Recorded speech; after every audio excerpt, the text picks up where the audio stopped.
MMA scraps is why most shows tap out then cry. We the ones like 'em now at the end of the bout with our hands to the. So I take it you're not a big fan of James Toney coming into MMA?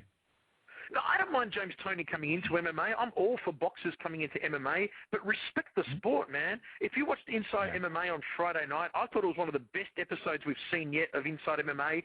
Have a look at the difference between Ray Mercer, who's had 2 mixed martial arts fights, once an exhibition against Kimbo, once a knockout of Tim Sylvia. Have a look at the respect that Ray Mercer has for the ground game, and have a look at the absolute egg that James Toney was. He didn't respect the ground game at all. He didn't respect mixed martial artists at all. He's basically saying, well, put a pair of 4-ounce gloves on me, and I don't care who you are, I'm going to tag you and knock you out. He's calling out Fatal. He's calling out Randy. He's calling out Brock. Is the guy friggin', he's serious?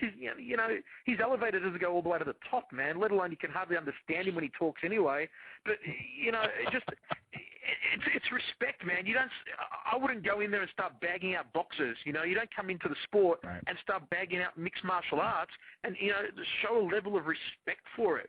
It was the same thing, with Alistair Overeem at K1 Grand Prix last year when he started, ripping on K1, which is why I got so defensive about it. Hey, if you're coming into another sport as a fighter yourself, have that respect, man. Have that respect coming into the sport. And that's why I had so much more respect myself for Ray Mercer after watching him on Inside MMA. And Ray was sort of looking at Toney sitting next to him thinking, dude, you're in for a rude shock if all you think is going to get you through the UFC is one big punch.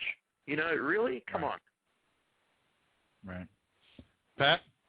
Hey, man, I didn't see it, but I was told that you could barely understand what James Toney was saying. That's true. You couldn't. You could have. No, like I said, I didn't see it, but I heard that he was like, the things that you could hear and actually make out were absurd, but for the majority of it, you couldn't understand a word he was saying, man. That's all I was told. I'm not saying, guys, that Tony's going to be a joke. Tony's coming in, he's going to give it a shot. But I like to see guys who show respect to the sport they're coming into. It doesn't matter what sport you're going into, especially as a fighter going into another form of fighting, you should have that respect. Another thing I just wanted to quickly address on the topic of respect, and that is someone like, I see now there's talks of Jose Canseco speaking with Scott Coker, looking to get a Strikeforce deal done to take on Herschel Walker. Are you freaking kidding me? Jose Canseco, let me tell you about Jose Canseco when he fought a dream last year against Hongman Choi, right? Yeah. We were in the same hotel as him. We're having breakfast downstairs, and myself and Ray Seppo and Jan the Giant Norte.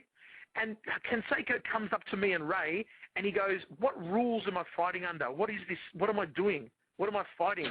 Who is this Hongman? Who is Hongman Choi? He goes to Ray, Ray, how do I fight this guy? What should I do? And we're looking at him and go, dude, are you serious? You've come all this way, internationally televised bout on national television in North America, in national TV, prime time in Japan, and you're asking advice the morning of the fight on how to fight your opponent, and all you've come to Japan with is your friggin' big double, triple Z-breasted girlfriend? That's it. Come on, man. If you came here for the fight,